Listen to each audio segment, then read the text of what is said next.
not talk about that while she's live streaming. That's not what I want you to show up at for the live stream. That it is.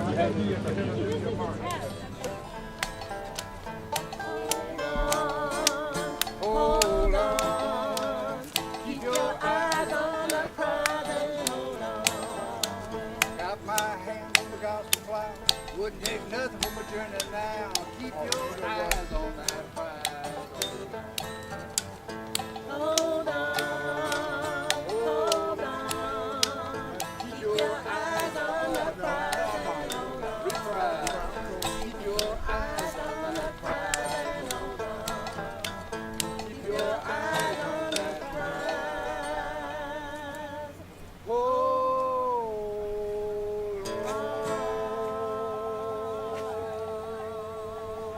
on.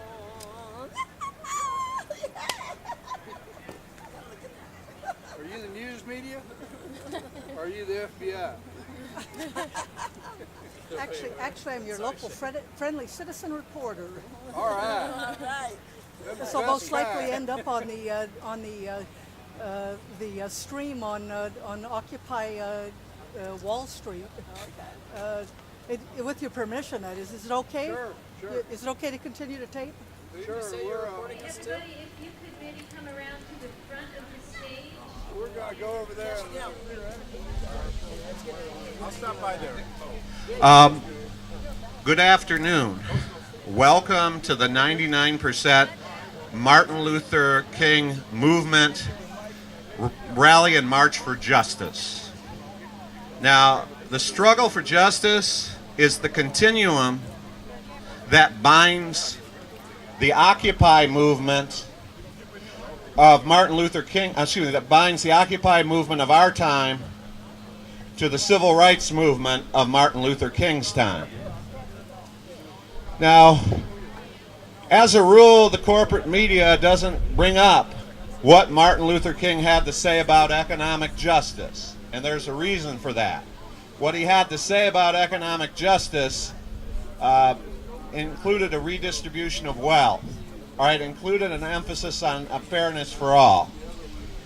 But if we look at what Martin Luther King had to say, and he talked about this extensively in the years right before he was murdered, he was very clear about the importance of economic equality and fairness, and he was a natural fit for the Occupy movement. So if we're looking at Martin Luther King as some icon from a past era that has no relevance to today's economy, we have that attitude only because we've bought into the lies of the corporate media, which suggests he had nothing to say. Usually the only thing we hear about Martin Luther King is he says, "I have a dream." Well, okay, he said that, but he said a lot more than that. I want to give you a quote that he said dealing with exploitation and economic injustice. And this was shortly before he died, about 6 months before he died, and at roughly the same time, MLK and the Southern Christian Leadership Conference began to put together the Poor People's Campaign. Here's a quote from MLK. "True compassion is more than flipping a coin to a beggar. It is not haphazard or superficial. It comes to see that an edifice which produces beggars needs restructuring. A true revolution of values will soon look uneasily on the glaring contrast between wealth and poverty." That's MLK 1967. So as you can see, his broad philosophy is certainly very relevant to the Occupy movement. And since the level of economic injustice and stratification is greater today than it was then, it's even more relevant. Now, a recognition by the MLK and the SCLC that the attainment of justice for blacks in America requires the attainment of economic justice for all in America prompted MLK and his comrades to launch the Poor People's Campaign. This was in late 1967. By this point, Dr. King had already spoken out against the war. Of course, he'd spoken out against racism, but he also wanted to put front and center the role of class, economic inequality, something that was being ignored by the other movements. All right? And the purpose of this campaign, the Poor People's Campaign, was to promote a mass movement against poverty, racism, and war made up of poor people and their allies. Does that sound familiar? Certainly sounds like something most of us in Occupy movement could rally around. Here are the basic demands of the Poor People's Campaign. I bring these up because these aren't just historical notes. These demands are just as relevant, even more so needed today than they were when they were made back in 1968 in Washington. First of all, demand number one, the establishment of a national public works campaign to provide employment for all who need it. This was 1968, and the Poor People's Campaign was arguing for a national public works program to provide jobs for all who needed it, kind of a WPA-style program. He argued that you really can't eliminate poverty until you create a situation where everybody has access to gainful employment. Second demand, it was the construction of additional low-income public housing to guarantee that all who need safe, sanitary, and affordable housing have access to it. So the homeless rate is much higher today. I think we have 10 times as many more homeless people as we had in King's Day. And this demand for affordable housing and through public housing is key, because I think part of the reason that we have such a high homeless rate is there's been so much demolition of public housing. There's been so many reversals. But they recognized at that point in time, and remember, he's not saying just for poor black people, he's saying for poor white people, poor Hispanic people, poor Asians, whoever, poor mixed race people. They all need these services. And in order to be able to more effectively fight racism, these problems had to be addressed. Now, if we look here, a third demand was a federally guaranteed income that ensures no one falls below the poverty line. So that's if you're retired or children or whatever, you get the sort of assistance you need so you can make ends meet and you don't have to live in utter destitution like half the population lives now. You don't always live on the edge of poverty without any security like we all have now. And in fact, the level of poverty today, or near poverty, is significantly higher than when Reverend King was raising these demands, and the other members of the movement. I don't want to say it was just a one-man show. All this said, Martin Luther King and his Poor People's Campaign continue to be a powerful source of inspiration for those engaged in the struggle for economic, political, and social justice.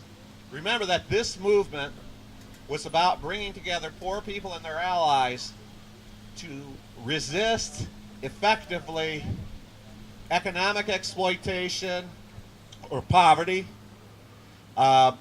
war, and also, if we look at this situation, to resist racism. So it was seen that fighting all these problems, he felt there needed to be connected. There needed to be a broad, united front. And that's what the Poor People's Campaign was, and I certainly think at its best, that's what the Occupy campaign aspires to be. Of course, we have some different demands from those days, too. So this inspiration from Martin Luther King and the Civil Rights Movement is not simply, well, they fought. I mean, that's part of our inspiration, and we want to continue to fight. But they had hopes, they had dreams, but they also had concrete goals. And we want to make those goals a reality. Now, I would like to wrap it up with just saying, we shall overcome, we shall overcome, we shall overcome, we shall overcome, we shall overcome. I know it sounds lame when a lot of people talk about this, but when you're talking about raising this in struggle, it has a new life to itself. Now I'd like to introduce Captain Black, who is going to read the demands of, for this day, the demands of the Martin Luther King movement march and rally. Thank you. Let's give Mike another round of applause. Briefly. One other thing, there will be a march after this, as you all know, but a comrade of ours is circulating the sign-up sheet. please sign it. It's a contact list so we can keep in contact with you. It'll only talk about meetings or emergency actions. We're not going to inundate you with email, but we do need to keep contact. Thank you. Here's Captain Black. You know, the funny thing about the movement is people always ask, what is it? What do you want? What are you aiming for? Well, here you are, what we want. Point one, we want a new deal. We need a public works program to rebuild the New Orleans metro area, and jobs for all program. Rebuild and rehab all homes damaged by Katrina. Not high income, not medium income, but all homes. Point two, save the main New Orleans post office.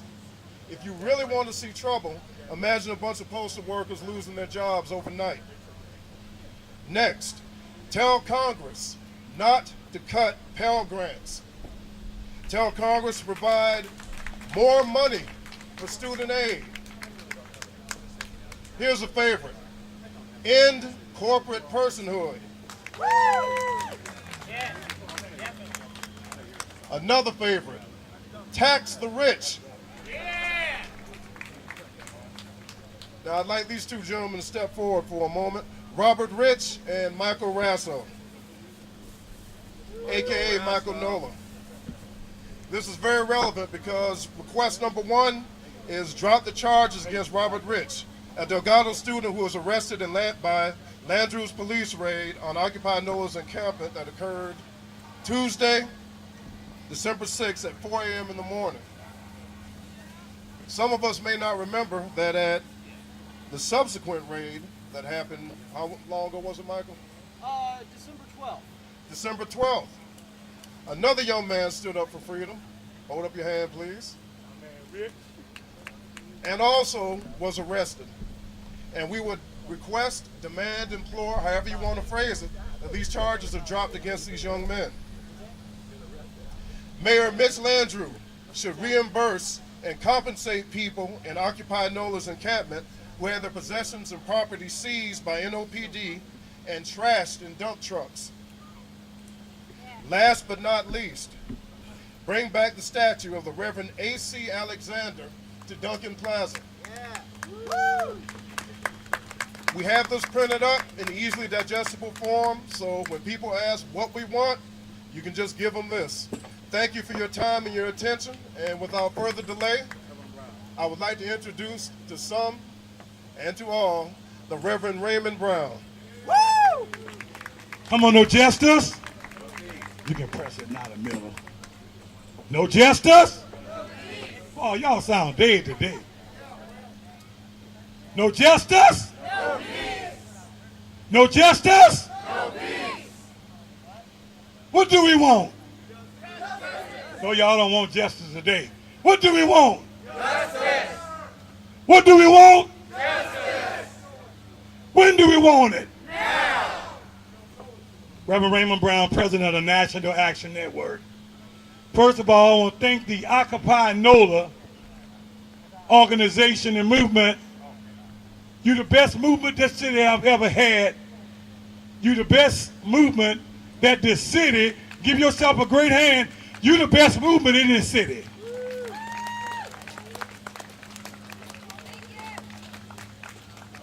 And I'm going to tell you something about Dr. King. Dr. King was a man with a vision. And his vision was this: that every race, creed, sex, or nationality, that we all can come together as one and live together as human beings.